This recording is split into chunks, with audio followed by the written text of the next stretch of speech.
For the century before Johnson Dictionary was published in 1975, there had been concern about the state of English language. There was no standard way of speaking or writing, and no arguments until best way of bringing some order to the chaos of English spelling. Dr. Johnson provided a solution. There had, of course, been dictionaries in the past, the first of those being a little book of some 120 pages, compiled by a certain Robert Callaway, published in 1604 under the title A Table at the Alphabetical of Hard Unusual English Words, like the various dictionaries that came after it during the 13th century. Callaway's tend to concentrate on scholar words. One function of the dictionary was to enable its students to convey an impression of fine learning. Beyond the practical need to make order of its chaos, the rise of dictionaries is associated with the rise of English middle class, who were anxious to define and circumscribe various words to conquer lexical as well as social and commercial. It is highly appropriate that Dr. Samuel Johnson, the very model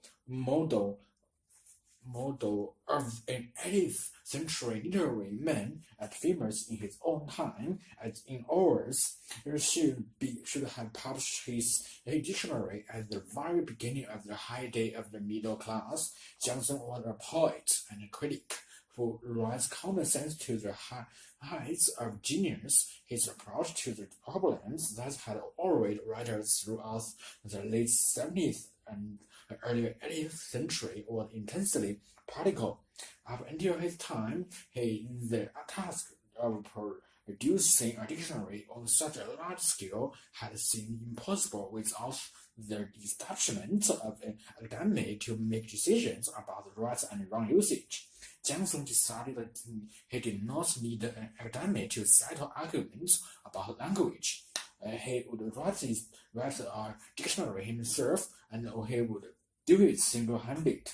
Johnson signed the contract for the dictionary with the bookseller Robert Dawsley at the breakfast held at the Golden Anchor Inn near Harbour Bar on 18 June 1764. He was to be paid 1,575 in installments, and from this he took money to rent St. George Square, in which he set up his dictionary workshop. James Boswell, his biographer, described the garret where Johnson worked as fitted up like a counting house, with a long desk running down on middle at which the copying clerks would work standing up. Johnson himself was stationed on a rickety chair at an old crazy deal table, surrounded by a chaos of borrowed books. He was also helped by 6 assistants, 2 of whom died whilst the dictionary was still in preparation. The work was immense, filling about 80 natural books, and without a library to hand. Johnson wrote the dictionaries of over 40,000 words and illustrated their many meanings with 140,000 quotations drawn from English writing on every subject. From the Elizabeth to his own time, he did not expect to achieve complete originality. Working to a line, he had to draw on the best of all previous dictionaries and to make his work one of heroic synthesis. In fact, it was very much more unlike his predecessors. Johnson treated English very particularly as a living language with many different shades of meaning. He adapted his definitions on the principle of English common law according to precedent after its publication. in his dictionary was not seriously rivaled for over a century. After many vicissitudes, the dictionary was finally published in 15 April 1775. It was initially instantly recognized as a landmark throughout Europe. This is a very low book. Was the leading Italian lexicographer will be a perpetual moment of fame to the author in honor to his own country in particular, and a general benefit to the Republic of Letters throughout Europe. The fact that Johnson had taken on the academics of Europe and matched them, everyone knows that 40 French academics had taken 40 years to produce the first French national dictionary, was cause for much English celebration. Johnson had worked for 9 years with little assistance of the learned and without any patronage of the great, not in the source of securities of retirement or under the shadow of academics' powers, was amidst inconvenience and destruction, in sickness and in sorrow for all its force and eccentricities. His two-volume work is a masterpiece and a landmark. In his own words, citing the orthography, displaying the etymology, regulating their structures, and understanding the significations of English words, it is the cornerstone of standard English. Achievements which, in James Boswell's words, confers the stability on the language of his country. The dictionary, together with his other writing, made Johnson famous and so well esteemed that his friends were able to prevail upon King George III to offer him a pension. And from then on, he was to become the Johnson of folklore.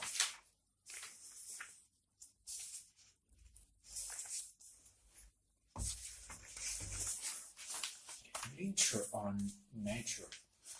A few years ago, in one of the most fascinating and disturbing experiments in behavior psychology, Stanley Milgram of Yale University tested 40 subjects from all walks of life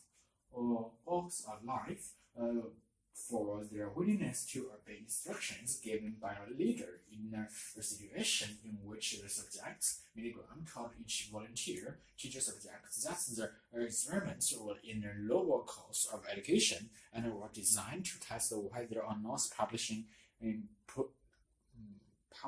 pupils for their mistakes would have positive effects on their pupils' ability to learn. Milgram's experimental setup involved placing the teacher subjects before a panel of 30 switches with labels ranging from 15 volts of electricity, slight shock, to 450 volts, danger, severe shock, in steps of 15 volts each. The teacher subjects were told that whether the pupil gave the wrong answer to the question, a shock was to be administered, beginning at the lowest level and increasing in severity, which with each successive wrong answer, the supported pupil was in reality an actor hired by Milgram to simulate receiving the shocks by emitting a spectrum of growls, screams, and writhing, together with an assortment of statements and expletives, denouncing both the experiment and the experimenter. Milgram told the teachers to ignore the reactions of the pupil and to administer whatever the level of shock was called for, as per the rule governing in the experimental situation of the moment. As the experiments unfolded, the pupil would deliberately give the wrong answer to questions posed by the teacher, thereby bringing on various electrical punishments, even up to the danger level of 300 volts and beyond. Many of the teacher subjects balked at administering the higher level of punishments and tended to milligram with questioning looks or complaints about continue their experiment. In this situation, milligram calmly explained that the teachers just want to ignore their people's cries for mercy and carry on with their experiment. If the subjects were still reluctant to proceed, milligram said that it was important for the sake of the experiments that the procedure be followed through to the end. His final argument was, you have no other choice, you must go on. What milligram was trying to discover was the number of teacher subjects who would be willing to administer the highest levels of shock, even in the face of strong personal and moral revulsion against the rules and the conditions of the experiment. Prior to carrying out the experiment, milligram explained his idea to a group of 39 psychologists and asked them to predict the average percentage of people in the ordinary population who would be willing to administer the highest shock level of 450 volts. The overwhelming consensus was that virtually all the teacher subjects would refuse to obey their experiment. The psychiatrist felt that most subjects would not go beyond 150 volts, and they further anticipated that only 4% would go up to 300 volts. Furthermore, they thought that only a lunatic fragile of about 1 in 1,000 would give the highest shock of 450 volts. What was the actual result? Where over 60% of the teacher subjects continued to obey milligram up to their 450 volt limit. In repetitions of the experiments in other countries, the percentage of obedient teacher subjects was even higher, reaching 85% in one country. How can we possibly account for this vast discrepancy between what calm, rational, knowledgeable people predict in the comfort of their study and was pressured, flustered, but cooperative teacher actually do in the laboratory of real life? One first inclination must be to argue that there must be some sort of built-in animal aggression instinct, and that was activated by the experiment, and that milligram's teacher subjects were just following a genetic lead to discharge this pent-up primal urge onto the pupil by administering the electronic shock. A modern hardcore social biologist might even go so far as to claim that this aggressive instinct evolved as an advantageous trait, having been of survival value to our ancestors in their struggle against the hardships of life on their plains and in their caves, ultimately finding its way into our genetic makeup as a remnant of our ancient animal ways. An alternative to this notion of genetic program is to see the teacher subject's action as a result of the social environments under which the experiments were carried out. As milligram himself pointed out, most subjects in the experiments see their behavior in the milligrams himself pointed out. Most subjects in the experiment see their behavior in a large context that is benevolent and useful to society. Their pursuits of scientific truth, their psychological laboratory has a strong claim to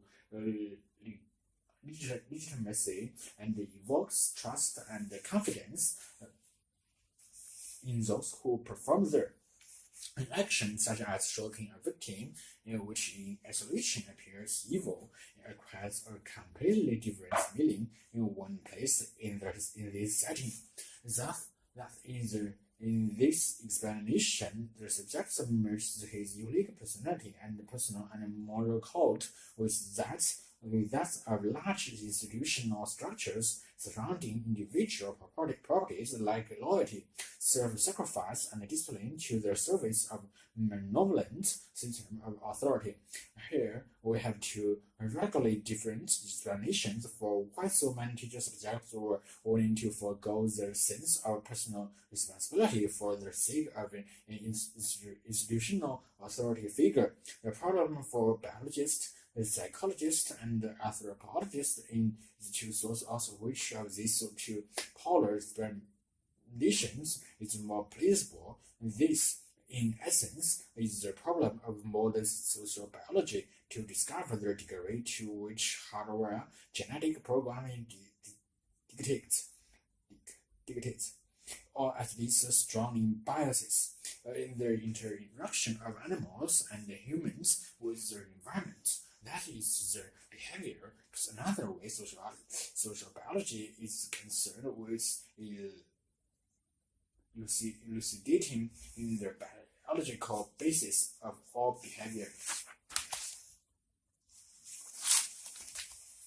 The truth about the environment. For many environmentalists, the world seems to be getting worse. They have developed a hit list of our main fears, that nature resources are running out, that the population is ever growing, living less and less to eat, that species are becoming extinct in vast numbers, and that the planet's air and water are becoming ever more polluted. But a quick look at that facts shows a different picture. First, energy and other nature resources have become more abundant. Not that so, since the book The Limits to Growth was published in 1972 by a group of scientists. Second, more food is now produced per head of the world's population than at any time in history. If fewer people are starving, third, although species are indeed becoming extinct, only about 0.7% of them are expected to disappear in the next 50 years, not 25 to 50%, as has so often been predicted. And finally, most forms of the environmental pollution either appear to have been exaggerated or are transient, associated with the earlier phases of industrialization, and therefore are best cured not by restricting economic growth, but by accelerating it. One form of pollution, the release of greenhouse gases that causes global warming, does appear to be a phenomenon that is going to extend well into our future, but its total impact is unlikely to pose a devastating problem. A bigger problem may turn out to be an inappropriate response to it. Its opinion polls suggest that many people nature that believe that environmental standards are declining, and four factors seem to cause this distinction between perception and reality. Why is the lopsidedness built into scientific research? Scientific funding goes mainly into areas with many problems. That may be a wise policy, but it also creates an impression that many more potential problems exist than is the case. Secondly, environmental groups need to be noticed by the mass media. They also need to keep the money running in. Understandably, perhaps they sometimes overstates their arguments. In 1997, for example, the Worldwide Fund for Nature issued a press release entitled "Two-thirds of the World Forest Lost Forever." The truth turned out to be near 20%. Though these groups are running overwhelmingly by selfless folk, they nevertheless share many of the characteristics of other lobby groups. Thus, it would matter less if people apply the same degree of skepticism to the environmental lobbying as they do to lobby groups. In other words, in other fields, a trade organization arguing for weaker pollution controls is instantly seen as interested. Yes, a green organization opposing such a weakening is seen as altruistic, even if an impartial view of the controls in question might suggest they are doing more harm than good. A third source of confusion is the attitude to the media. People are clearly more curious about bad news than good. Newspapers and broadcasters are there to provide what the public wants. That, however, can lead to significant distortions of perception. And is the example of words Americans encountered with in 1997 and 1998. This climate phenomenon was accused of weakening tourism, causing allergies, melting the sky slopes, and causing tornado death. However, according to an article in the Bulletin of the American Meteorology Society, the damage it did was estimated as $4 billion, but the benefits are wanted to the sum $19 billion. This came from higher winter temperatures, which saved an estimated 850 lives, reducing heating costs and diminished spring floods caused by meltwaters. The fourth factor is poor individual perception. People worry that the internet's rise in the amounts of stuff everyone throws away in will cause the world to also a place to dispose of waste. Yes, even if American trash output continues to rise as it has done in the past, and even if the American population doubles by 2100, and the rubbish American produce through the entire 21st century will still take up only 1 to 12,000th of area of the entire United States. So what of global warming? As we know, carbon dioxide emissions are causing the planet to warm. The best estimate are that the temperatures will rise by 2 to 3 degrees in this century, causing considerable problems at a total cost of $5,000 billion. Despite the intuition that something drastic needs to be done about such a costly problem, economic analysts clearly show it will be far more expensive to cut carbon dioxide emissions radically than to pay the cost of adaptation to the increased temperatures. A model by one of the main authors of the United Nations Climate Change Panel shows how an expected temperature increase of 2.1 degrees into 2100 would only be diminished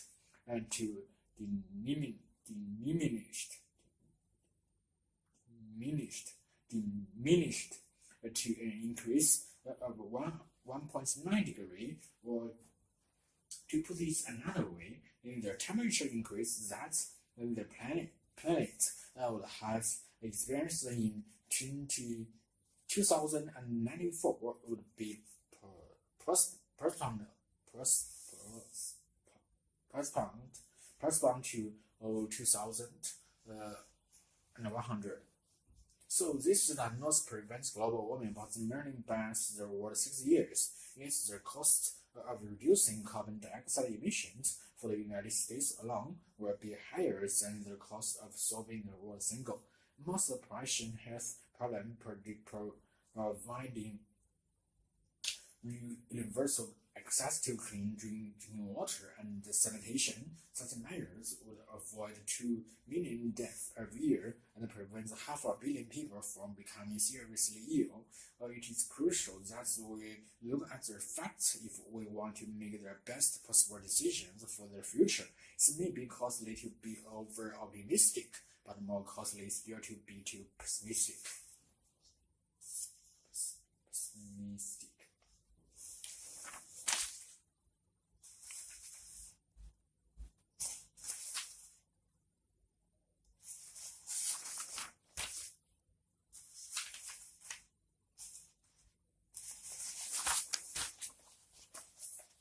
In 1907, Neil and Beckland, a scientist working in New York, discovered and patented a revolutionary new synthetic material. His invention, which he named Biglet, was of enormous technological importance and effectively enacted the modern plastic industry. The term plastic came from the Greek placing, meaning to mold. Some plastic are derived from nature source, some are synthetic. The results of a chemical action on the nature substance, and some are entirely synthetic.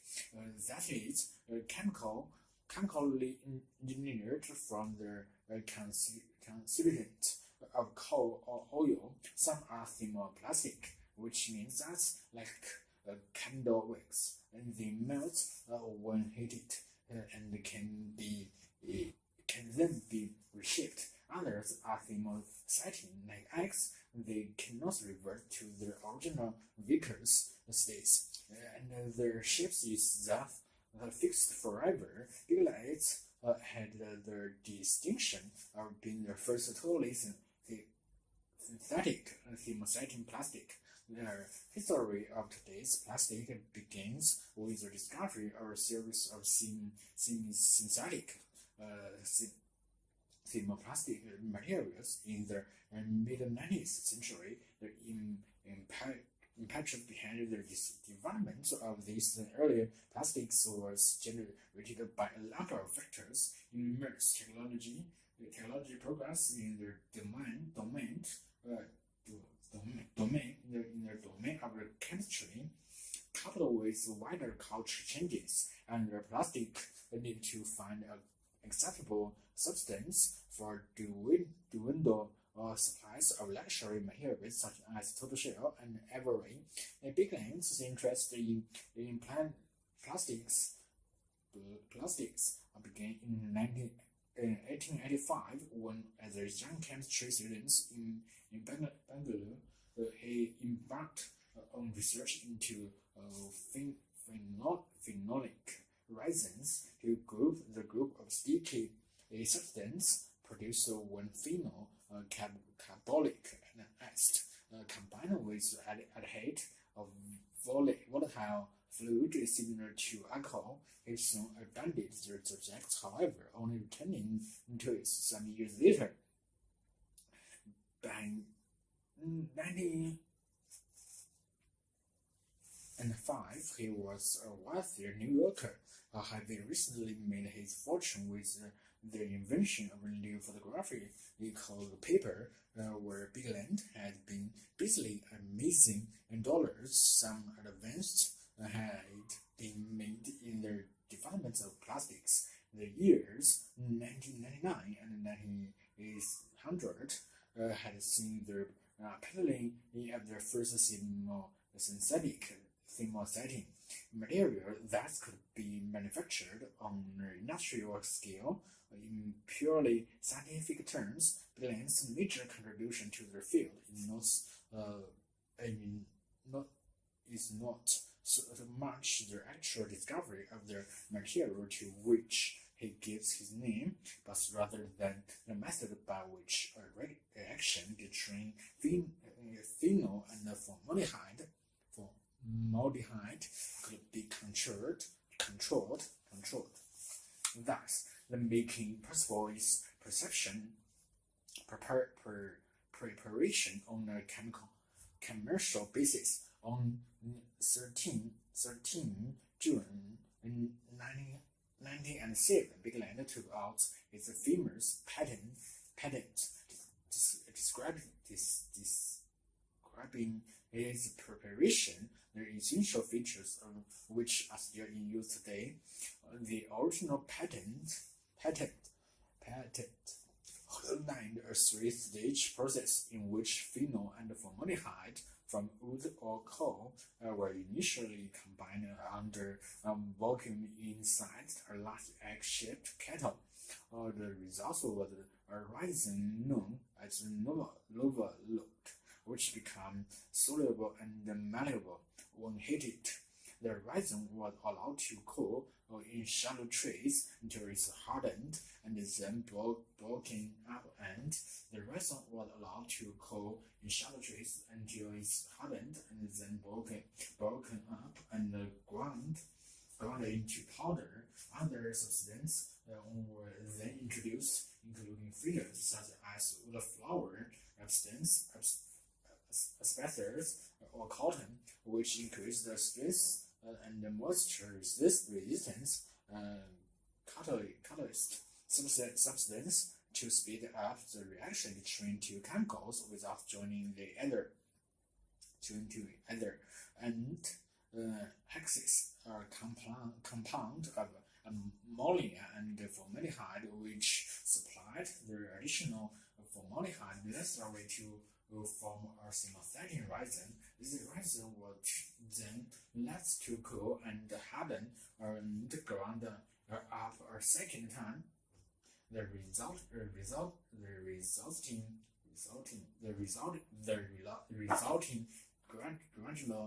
granular powder was raw piglet, ready to be made into a vast range of manufactured objects. In the last stage, he heated the piglets was poured into a hollow mold of the required shape and subjected to extreme heat and pressure, thereby setting its form for life. The design of piglets objects, everything from early earrings to television sets, was governed to a large extent by the technical requirements of the modeling process. The objects must be designed so that it will locked into the model and therefore difficult to extract. A common general rule was that objects should taper towards the deepest parts of the mold, and if necessary, the product was molded in separate pieces. Molds had to be carefully designed so that the molten piglets would flow evenly and completely into the mold. Shop colors proved impractical and would thus avoid giving rise to the smooth, streamlined style popular in the 1930s. The thickness of the walls of the model was also crucial.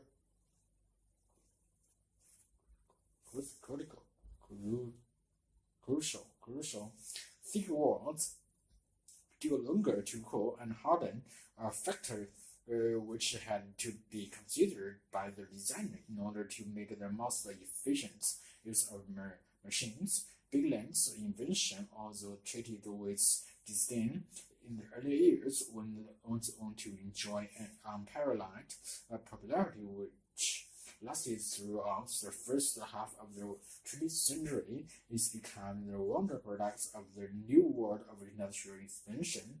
The material of their thousand uses, being in both the long porous and heat resistant, glass kitchen goods were promoted as being germ-free and sterilizable. Electrical manufacturers seized on its insulating properties, and consumers everywhere reached to dozens and arrays of shapes, delighted that they were now at least no longer restricted to the old towns and drop balls of the pre-plastic era. It's then fell from favor again during the 1950s and was displaced and destroyed in vast quantities. Recently, however, it has been experiencing something of a renaissance, with renewed demand for the original big-glass object in the collectors, marketplace, and museums. Scientists, societies, and dedicated individuals once again appreciating the style of originality of this innovative material.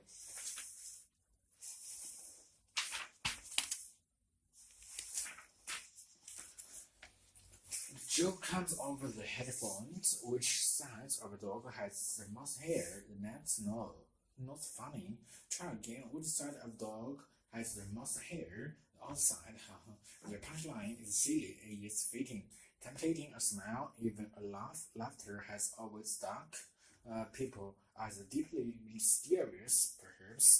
Perhaps pointiness. The writer Arthur Gasser dubbed in the dictionary reflects unique in that it serves no apparent biological purpose. Theories about the humor has an ancient pedigree. Plato expressed the idea that humor is simply a delighted feeling of superiority over others. Kant and Freud feels that Jack Tanning relies on building up physical tension, which is simply punched by the ridiculousness of the punchline. But most modern humor theorists have settled on some version of a drastic belief that jokes are based on the reaction to or resolution of incongruity. When the punchline is either a nonsense or though appearing silly, has a clever second meaning,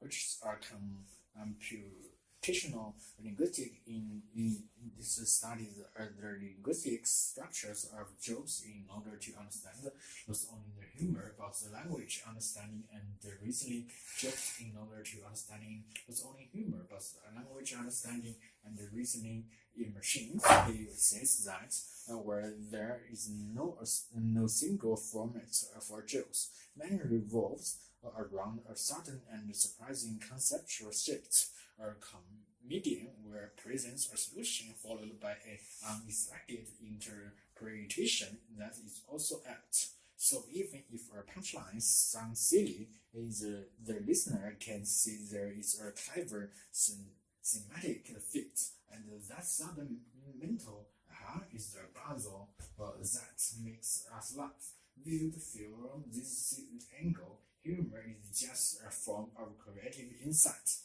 a sudden leap to a new perspective. However, there's another type of laughter, that the laughter of social appeasement, and it's important to understand these two. Play is a crucial part of development in most young mammals. Rats produce ultrasonic squeaks to prevent their scoffers turning nasty. Chimpanzees have their play face, a gaping expression accompanied by a pattern hard noise. In humans, these signals have melted into smiles and laughs. Researchers believe social situations rather than cognitive events such as jokes trigger those instinctual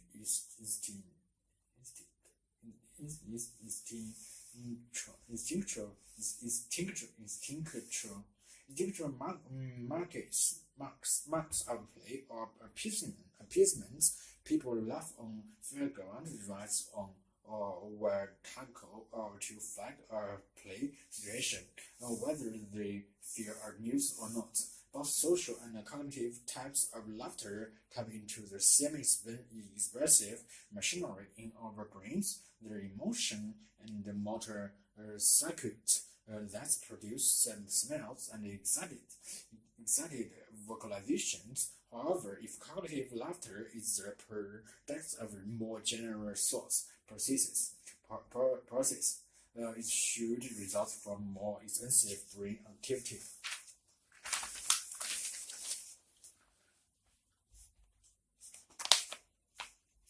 Psychologists investigated humor using the new technique of single event functional magnetic resonance fMRI scanners use magnetic fields and radio waves to track the changes in oxygenated blood and thus accompanied material activity.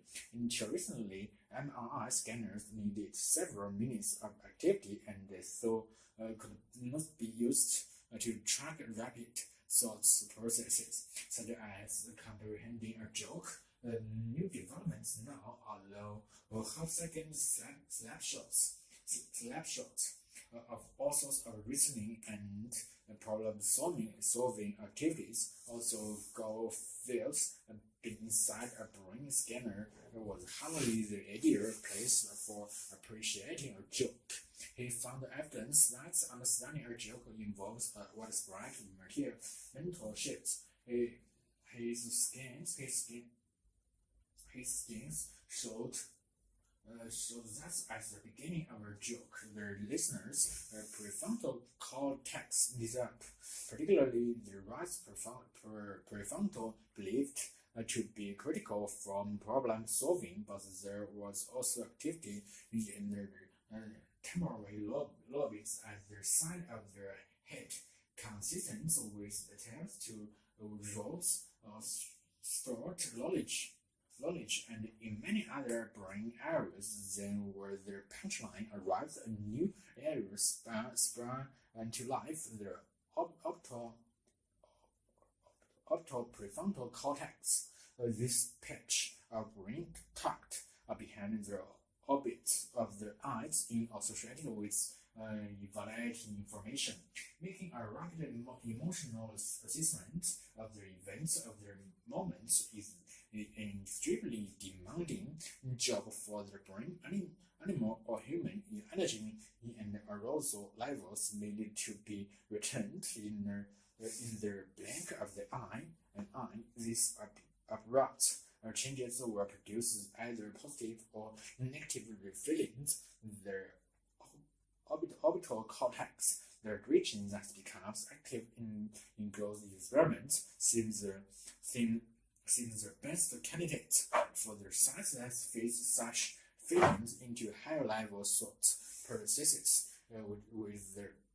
with its close connection to the brain's subcortical arousal apparatus and centers of the metabolic control.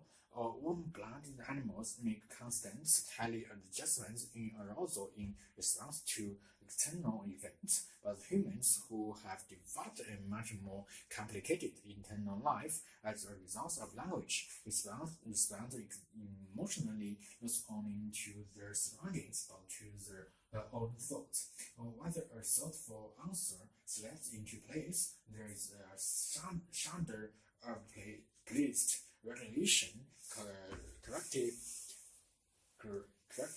discovery being blissful. Humans have learned to find ways of milking this natural response. The fact that jokes tap into our generally evaluative machinery explains why the line between funny and disgusting, or funny and frightening, it can be so fine. Whether a joke gives pleasure or pain depends on a person's outlook. Humor may be a luxury, but the mechanism behind his no evolutionary essence, as Peter Dirt, a psychologist as William and May College in William says, I like to think of humor as a distorted mirror of the mind. Is creative, perceptual, analytical, and lingual. If we can figure out how the mind processes humor, then we will have a pretty good handle on how it works in general.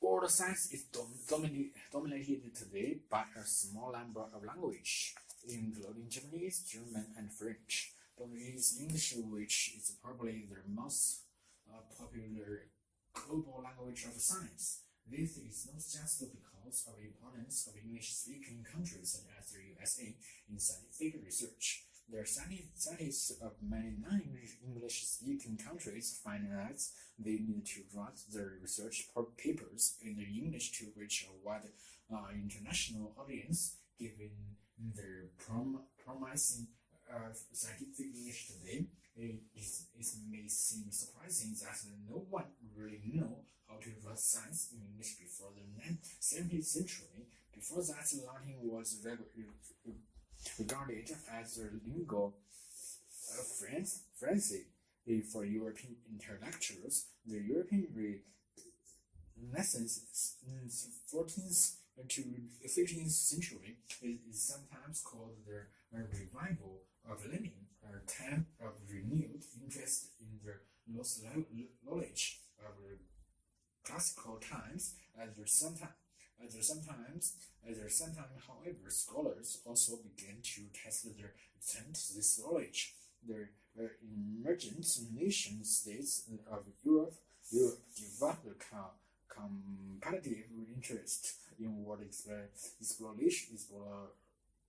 exploration and the developments of trade, such exploration, which was to take the English language west to America and east to India, was supported by scientific developments such as the discovery of magnetism and hence the invention of the compass, improvement of cartography, and perhaps the most important scientific revolution of them all, the new theory of astronomy and the movements of Earth is in relation to the planets and stars developed by couplers. England was one of the first countries where scientists adapted and publicized couplers ideas with enthusiasm.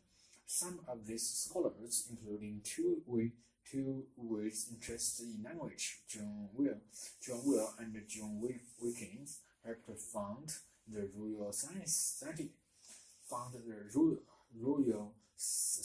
in Sydney City in order to promote impractical scientific research. According to European seminar academics and societies arose, creating new national traditions of science in the initial stages of the scientific revolution. Most of the publication in the national language was popular works, encyclopedias, in educational textbooks, and translations.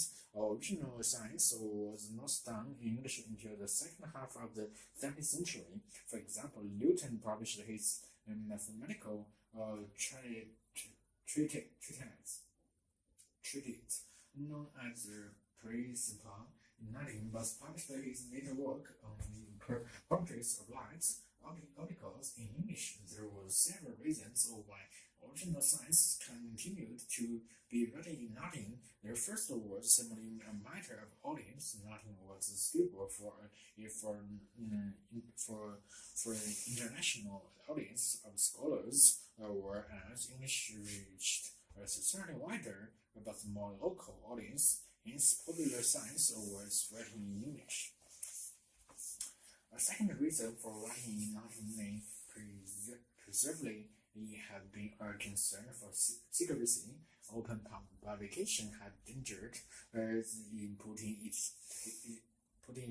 into the public domain and preliminary ideas which had not yet been fully exploited by their author. This growing concern about intellectual property rights was a feature of the period. It's reflected both the humanist nature of the individual, rational scientists who invent and discovers through private intellectual labor, and the growing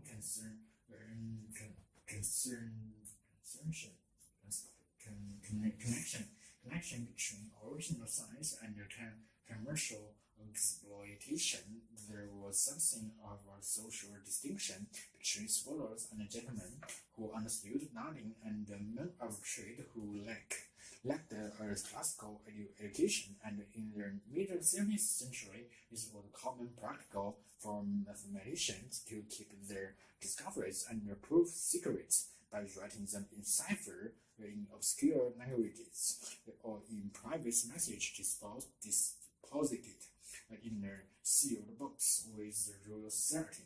Some scientists might have felt more comfortable with writing precisely because its audience, though international, or socially restricted doctors clan, they're most keen to Latin as an inside language. A third reason why the writing of the original science in English was delayed may have been to do with the linguistic inadequacy of English in the earlier modern period. Early English was not well equipped to deal with scientific arguments. First, it lacked the necessary technical vocabulary. Second, it lacked the grammatical resources required to represent the word in an objective and impersonal way, and to discuss the relations such as cause and effect that must hold between complex and hypothetical entities. Fortunately, several members of the Royal Society posed an interest in language and become engaged in various linguistic projects, although a proposal in 1664 to establish a community for improving the English language came to a little. The society members did a great deal to foster the publication of science in English and to encourage the development of their suitable writing style. And many members of the Royal Society also published monographs in English. One of the first was by Robert Hooke, the 31st quarter of experiments, who described his experiments with microscopes in Micrographer 1665. This work is largely narrative in style, based on the transcripts of all the demonstrations and lectures. In 1665, the new scientific journal, Philosophia Transaction, was inaugurated. Perhaps the first international English language scientific journal, is encouraged a new genre of scientific writing that of short, focused accounts of particular experiments. The 3rd century was thus a formative period in the establishment of scientific English. In the following century, much of the momentum was lost as German established served as the leading European language of science. It is established that by the end of the 18th century, 401 German scientific journal has been established as opposed to 96 in France and 50 in England. However, in the 19th century, scientific English again enjoyed a substantial lexical growth as the Industrial Revolution created the need for new technical vocabulary, and now specialized professional scientists were instituted to promote and publish in the new disciplines.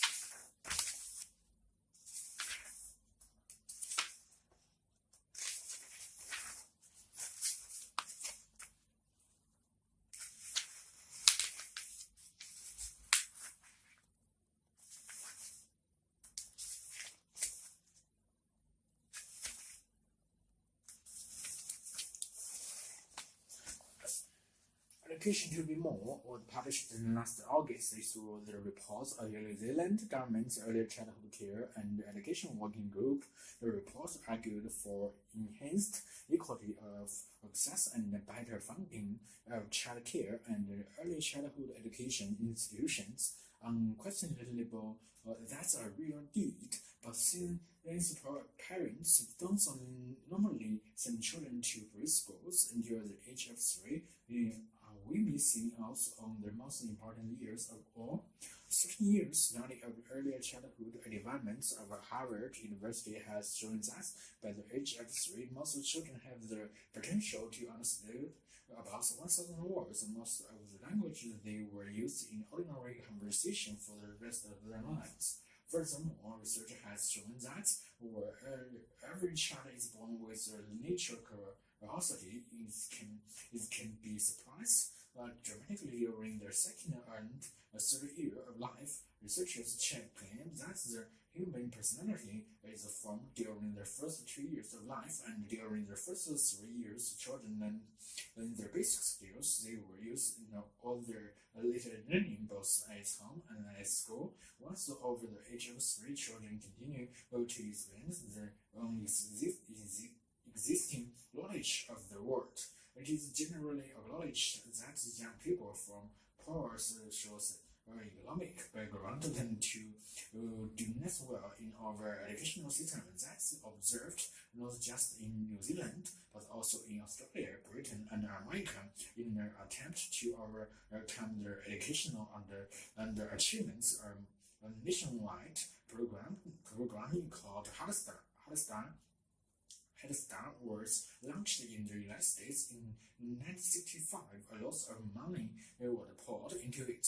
It took children into preschool institutions at the age of 3 and was supposed to help the children of poor families succeed in school. Despite the substantial funding, results has been disappointing. It's thought that there are two explanations for this. First, the programming began too late. Many children who entered it at the age of 3 were already behind their peers in language and measurable intelligence. Second, their parents were not involved at the end of each day. Head Start children returned to their same disadvantaged home environment. And the results of the growing research evidence of the importance of the first 3 years of their child life and their disappointing results from Head Start. A pilot programming was launched in Missouri in US that's focused on parents as their child first teachers. The math programming was predicted on research showing that working with their family rather than bypassing their parents, it is the most effective way of helping children get off to the best possible start in life. The 4-year pilot study included 380 families who were about to have their first child and who represented the cross-section of social economic studies centers, age and family configurations. They included single parents and two parents families, families in which both parents worked, and families with either mother or father at home. The program involved training the parents' education, visiting their parents' home, and working with their parents or parents and their child.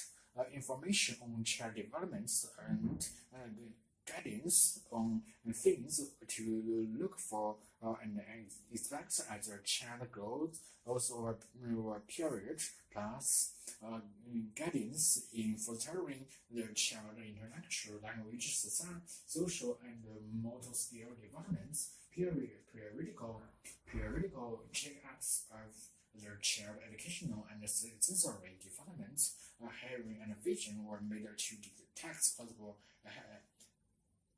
handicaps that interfere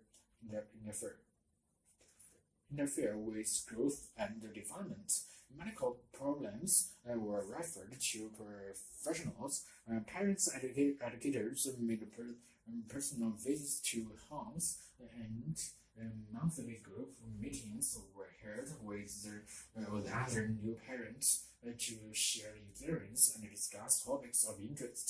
Parents' resource centers located in school buildings offered learning materials for families and facilitators for child care.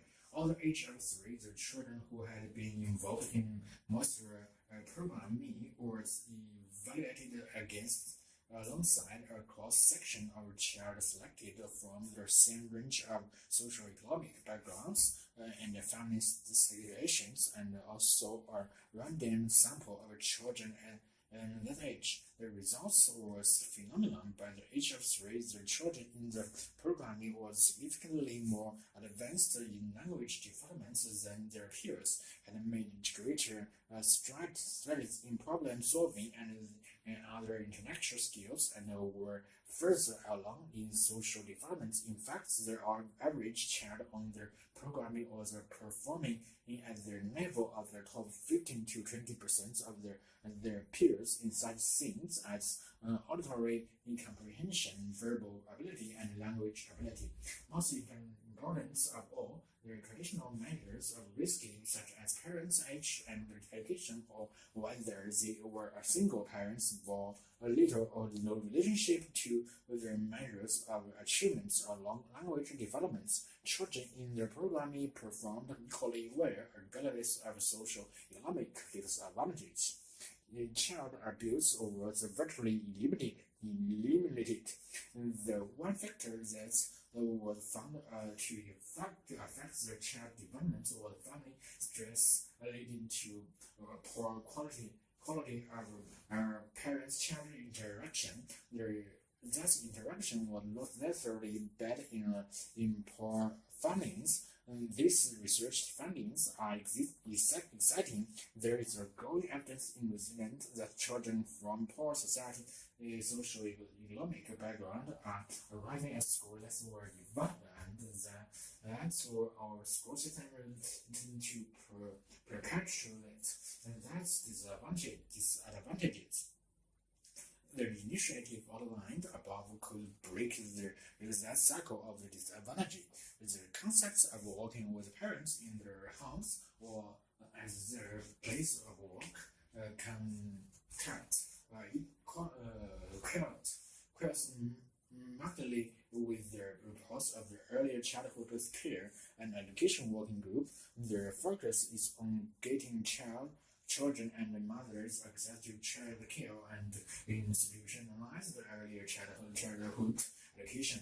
Education from the age of 3 to the 5 is undoubtedly vital, but there is also a similar focus on parents' education and on the vital importance of their first 3 years. Some evidence indicates that this will not be enough to overcome educational inequality.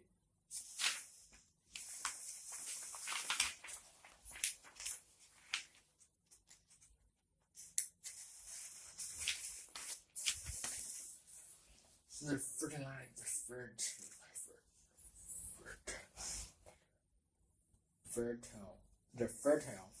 fertile land of the Nile Delta is being eroded along Egypt's Mediterranean coast at an astounding rate.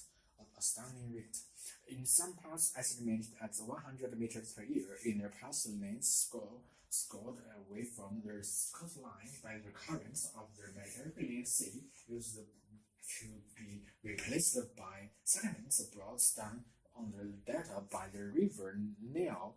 This is no longer happening. Up till now, people have blamed this loss of delta happening on the 2 large dams as Aswan and in the south of Egypt, which hold back virtually all of the sediments that used to flow down the river before the dams were built. The Nile flowed freely, carrying huge quantities of sediments brought from Africa interior to be deposited on the Nile Delta is continued for 7,000 years, eventually covering a range of over 22,000 square kilometers with layers of fertile slate. annual flooding brought in nutrients-rich soil to the delta region, replacing what had been washed away by the sea and dispensing with the lead for fertilizer in Egypt's richest food-growing area. But when the Aswan dams were constructed in the 20th century to provide electricity and irrigation and to protect the huge population central of Cairo and its surrounding areas from annual flooding and droughts, most of the settlements with its natural fertilizer accumulated above their dam in their sourcing upstream. Half of the lake lesser instead of passing down to the delta. Now, however, there turns out to be more to the story. It appears that the sediment-free water emerging from the Aswan dams takes up slates and sands as it rolls the river bed and the banks on the 800 kilometer trip to Cairo. Daniel Jones daily of the Smithsonian Institute noticed that water samples taken into Cairo just before the river enters the delta indicated that the river sometimes carried more than 850 grams of the sediments per cubic meter of the water, almost half of what is carried before the dams were built. I'm ashamed to say that the significance of this didn't strike me until after I had read 50 or 60 studies sadly in marine geology. There is still a lot of sediments coming into the delta, but virtually no sediments comes out into the Mediterranean to replenish the coastline. So these sediments must be trapped on the delta itself. Once most of Cairo, most of the new water is diverted into the more than 10,000 kilometers of irrigation canals, and only a small proportion reaches to sea directly through the rivers in the delta. And the water in the irrigation canals is still or very slow moving and thus cannot carry sediments. Stanley explains the sediment skin sinks to the bottom of the canal and then is added to fields by farmers or pumped with water into the four large freshwater lagoons that are located near the outer edges of the delta. So very little of it actually reaches the coastline to replace what is being washed away by the Mediterranean current. The farms on the delta plains and fishing and agriculture in the lagoons account for much of Egypt's food supply, but by the time the sediment has come to rest in the fields and the lagoons, it is loaded with municipal, industrial, and agricultural waste from the Caribbean region, which is home to more than 40 million people. Pollutants are built up faster and faster. This is steadily.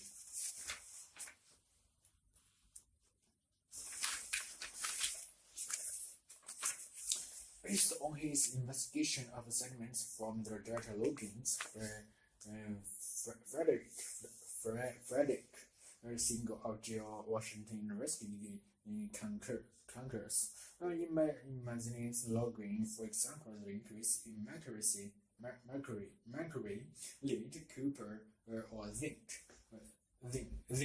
coincide with the building of the Han Dam as Aswan, the availability of cheap electricity, and the development of major power-based industries. Since that time, the concentration of mercury has increased significantly, lead from engines that use lead fuels and from other industrial sources has also increased. Dramatically, this poison can easily enter the food chain, affecting the productivity of fishing and farming. Another problem is that agricultural waste include fertilizer which stimulate and increases in plants' growth in their lobules and upsets their ecology.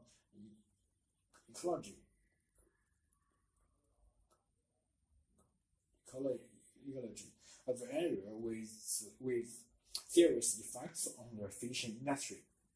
According to CIGI, international environment organizations are beginning to pay closer attention to the region, partly because of the problem of erosion and the pollution of the Nile Delta, but principally because they fear the impacts this situation could have on their whole Mediterranean coastal ecosystem.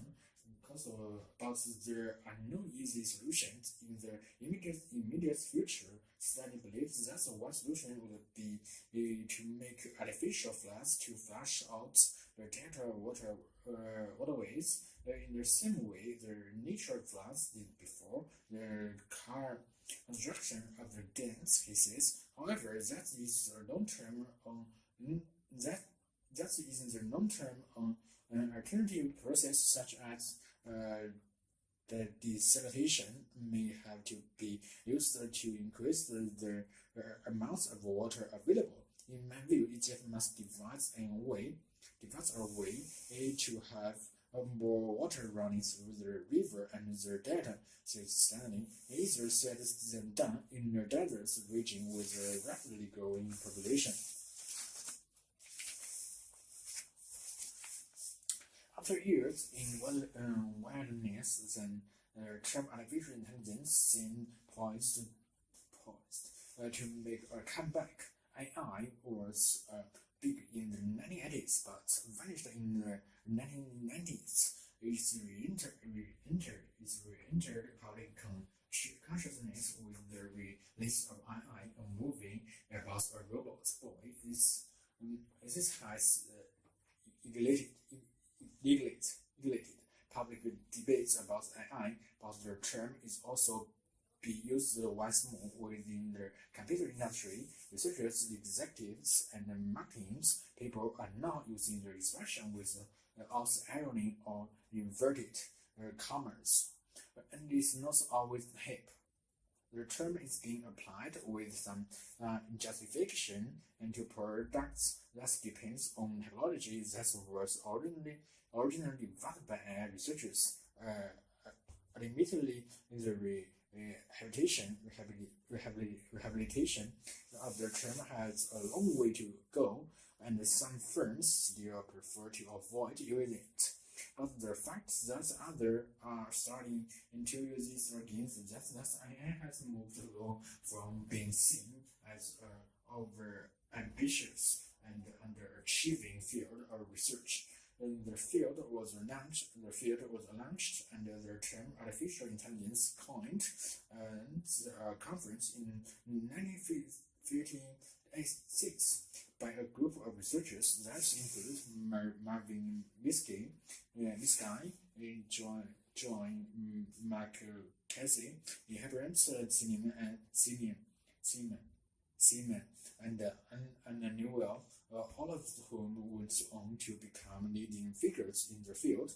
The expression provided an attractive but informative name for a research program that encompassed such provision disparate fields as operations research, cybernetical logic, and computer science. The goal they shared was an attempt to capture or mimic human abilities using machines. That said, different groups of researchers are tackled different problems, from speech recognition to chess playing, in different ways. I amplified the field in name only, but it was a term that captured the public imagination. Most researchers agreed that AI packed peaked around 1985. A public reeled on science fiction movies and excited by the growing power of computers had high expectations. For years, AI researchers implied that a breakthrough was just around the corner. Marvin Minsky said in 1967 that within a generation the problem of creating artificial intelligence would be substantially solved. Prototypes of medical or diagnosis programs and speech recognition and software appear to be making process is proved to be a forced on thinking computers and household robots fail to materialize and backlash ensured there was undue optimism in the early 1980s, says David Lick, researcher at the Indiana University.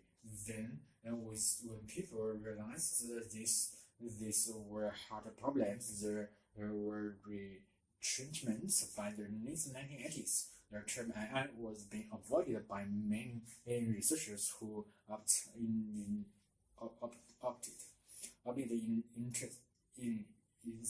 instead to alleging themselves with specific sub-disciplines such as neural networks or agents, technology, case-based reasoning, and so on. Ironically, in some ways, AI was a victim of its own success. Whenever an apparently mundane problem was solved, such as building a system that could land aircraft unattended, the problem was deemed not to have been AI in the first place. If it was, it can't be AI, as strongly the characteristics is. The effects of repeatedly moving the goalpost in this way was that AI can be referred to blue sky research that was still years away from commercialization. Researchers joked that AI is built for almost implemented. Meanwhile, the technology that's made it onto the market, such as speech recognition, language translation, and decision supported software, was no longer regarded as AI. Yes, all three once feel well within the umbrella of the AI research, but the tide may now be turning. According to Dr. Lick, agency software of the San Diego, backed by a government agency, reckon the new approach to artificial intelligence is the most powerful and promising approach ever discovered. The agency claims that the system based on a cluster of 30 processors could be used to support commodity vehicles on the battlefield or instruct of a singular from a noisy background text. The text human can do well, but computers cannot. Whether or not their technology lives up to claims made for it, the fact that agencies are emphasizing the cost of AI is itself an interesting development, says Dr. Lick. Another factor that may boost the prospects for AI in the near future is that investors are now looking for firms using clever technology rather than just a clever business model to differentiate themselves. In particular, the problem of information overload exacerbates by the growth of email and the explosion in the number of web pages. Means there are plenty of opportunities for the new technology to help filter the categories information. Classical AI problem, and that means that more artificial intelligence companies will start to emerge to meet this challenge. And then in CD9 film 2001 A Space Odyssey, it featured an intelligence computer called HIL 9000, as well as understanding and speaking English. HIL could play chess and even learn to liberate. HIL that encapsulated their optimism of the 1960s that intelligence computers would be widespread by 2001, but 2001 has been undergone, and there is still no sign of HIL like computer. Individual system can play chess or transcribe speech, but the general theory of machine intelligence still remain elusive.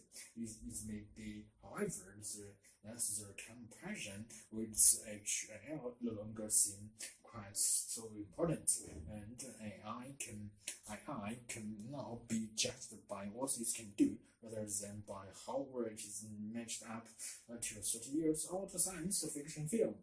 People are beginning to realize that there are impressive things that this system can do, said Dr. Lee hopefully.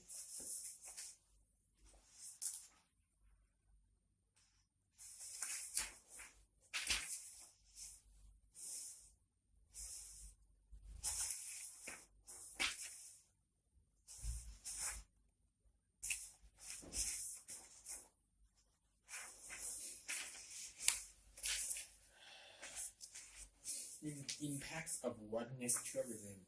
The market for tourism in remote areas is booming as never before. Countries all across the world are actively promoting their wilderness regions, such as mountains, Arctic lands, deserts. Some deserts are promoting small islands and wetlands to high-spending tourism. Tourists. The attraction of these areas evolves. By definition, wilderness tourism requires little or no initial investments, but that does not mean that there is no cost. At the 1992 United Nations Conference on Environment and Development recognized this region are fragile.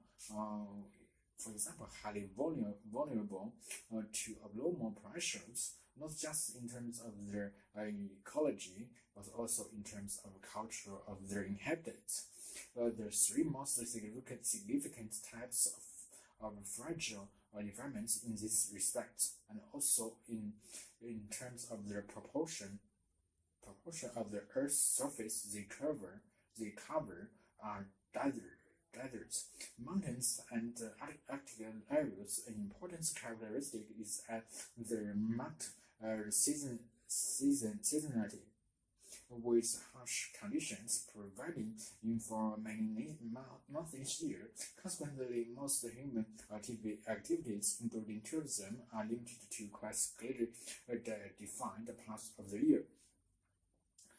Tourists are drawn to these regions by their nature, landscape, beauty, and the unique cultures of their indigenous people, and poor governments in this isolated area have welcomed and the new breed of adventure tourists are grateful for the hard currency they bring. For several years now, tourism has been their prime source of foreign exchange in Newport and Bahaton.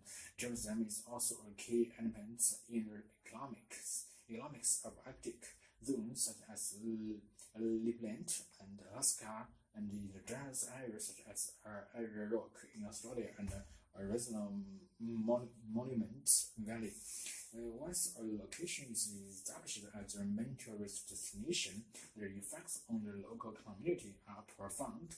Where hill farmers, for example, can make more money in a few weeks working as reporters for foreign and tacos than they can in a year working in their fields. It is not surprising that many of them give up their farm work which is thus next to other members of the family.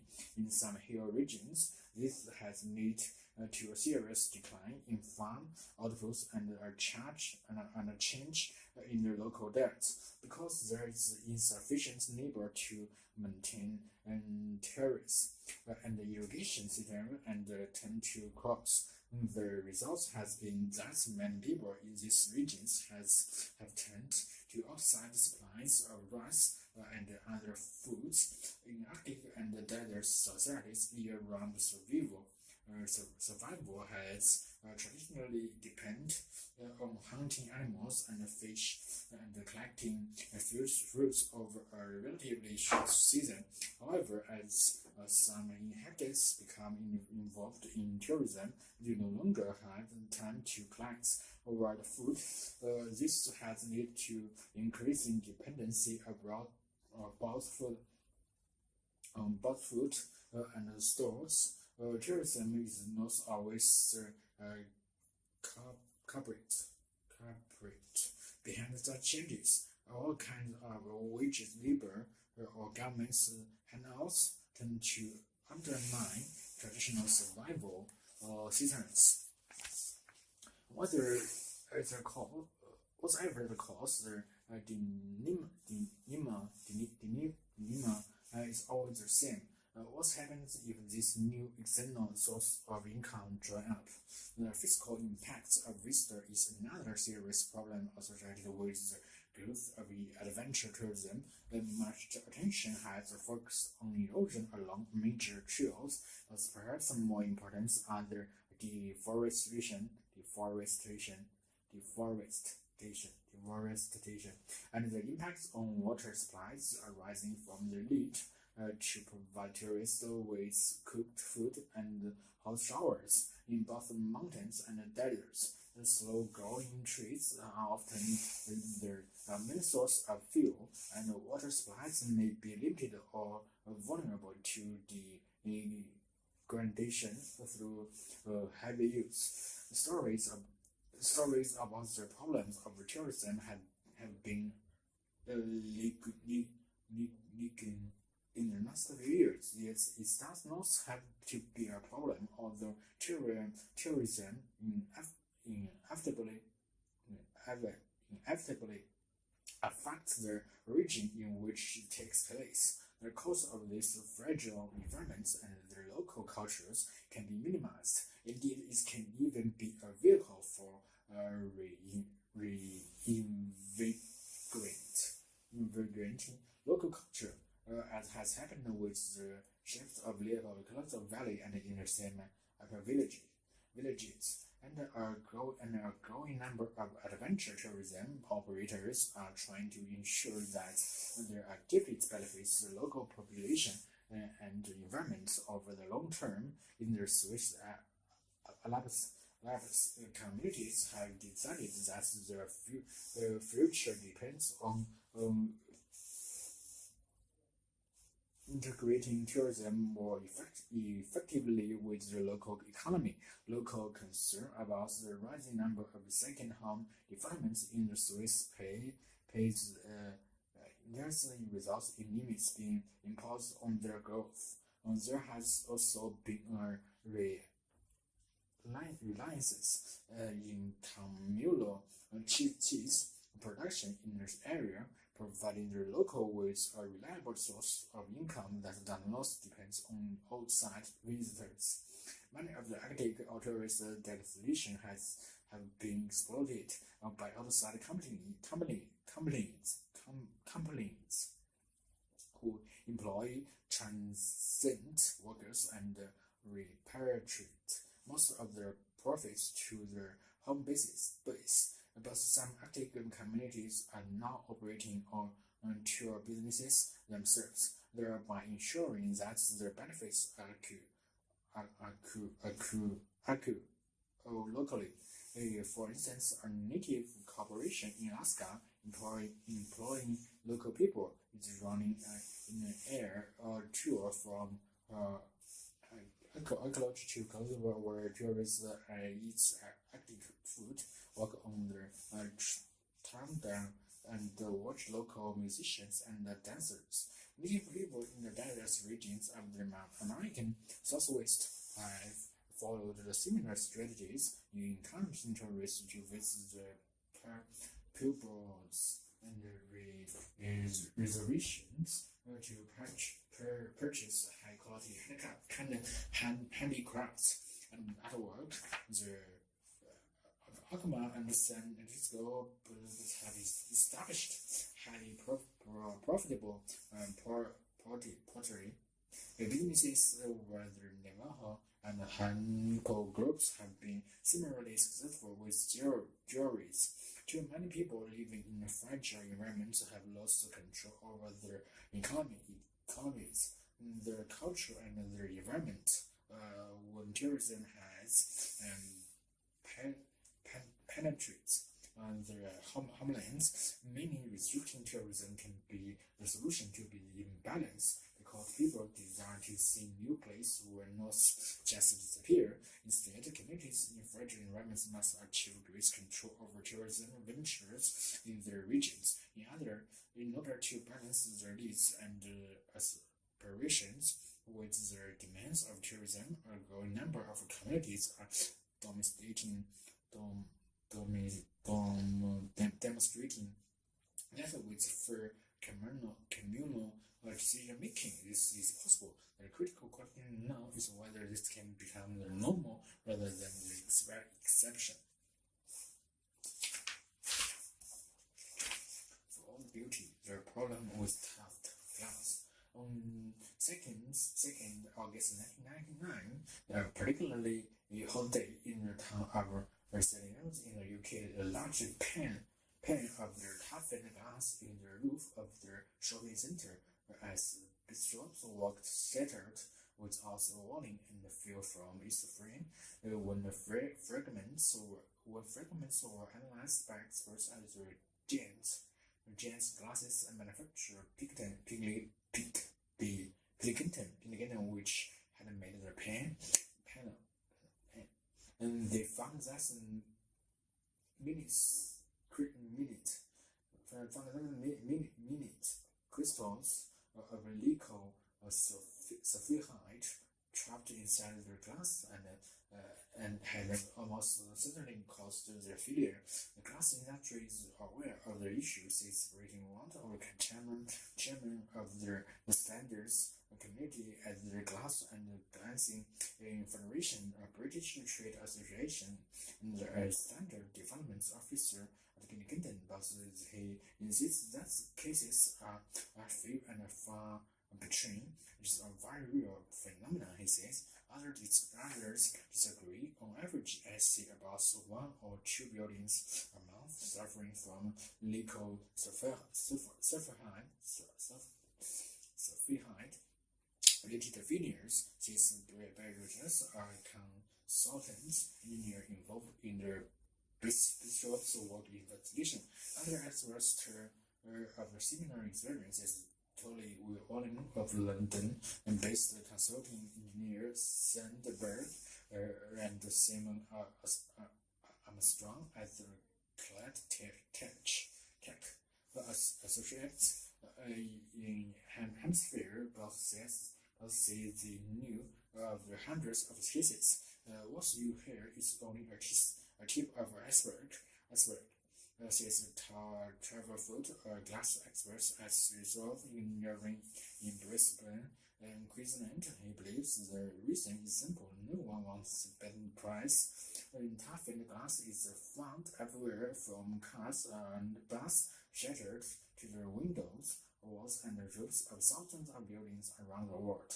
It's easy to see why. This glass has 5 times the strength of standard glass, and when it's not break, is shattered into tiny cubes rather than large razor shapes. Architects love it because large panels can be bolted together to make transparent walls and turning into signings, and the floors is almost at ease. It's made by heating a sheet of ordinary glass to about 620 degrees to soften it slightly, allowing its structure to expand, and then cooling it rapidly with jet or cold air. This causes the outer layer of the paint to contact and solidify before the interior. When the interior finally solidified and shrinks, then it exerts and poured on the outer layer. The next leaves is impermanence comparison and produces a tensile force inside the glass as cracks propagates best in materials under tension. Their compressive force on the surface must be overcome before the panel will break, making it more resistant to cracking. In the problem star with glass contains nickel sulfide in imperial trace amounts of nickel and sulfide are usually present in the raw materials used to make glass, and nickel can also be introduced by fragments of nickel alloys falling into the molten glass. As the glass is heated, these atoms react to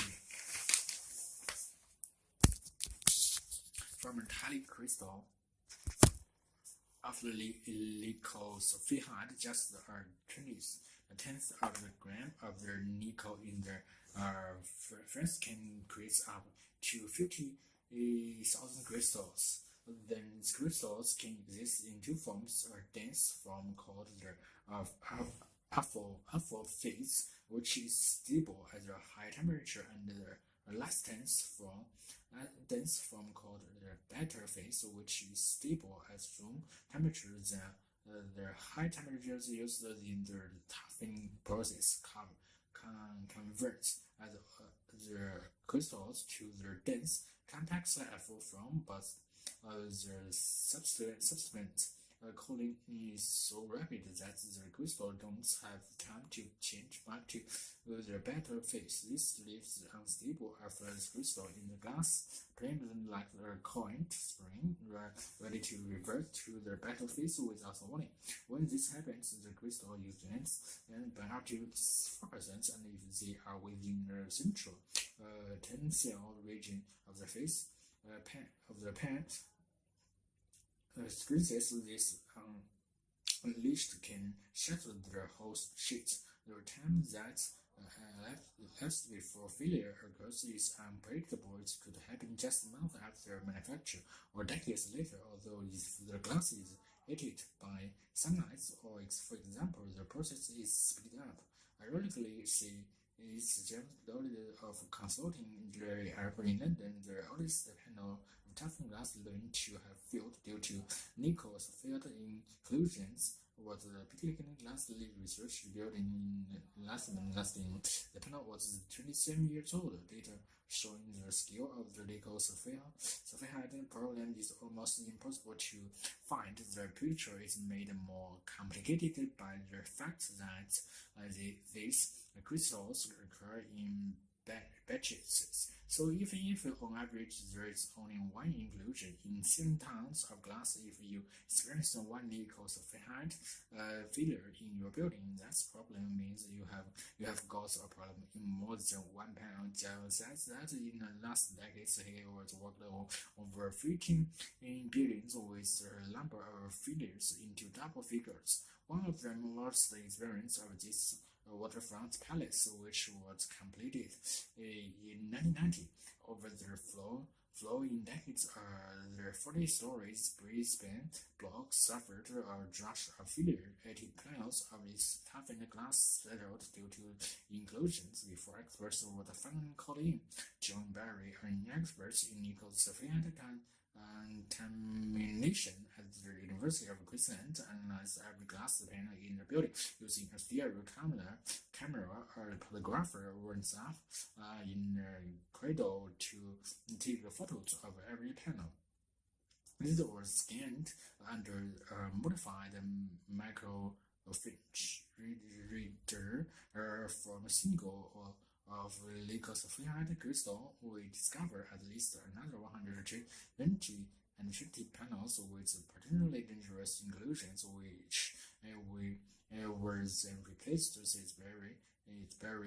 was a very expensive and time-consuming process that took around 6 months to complete.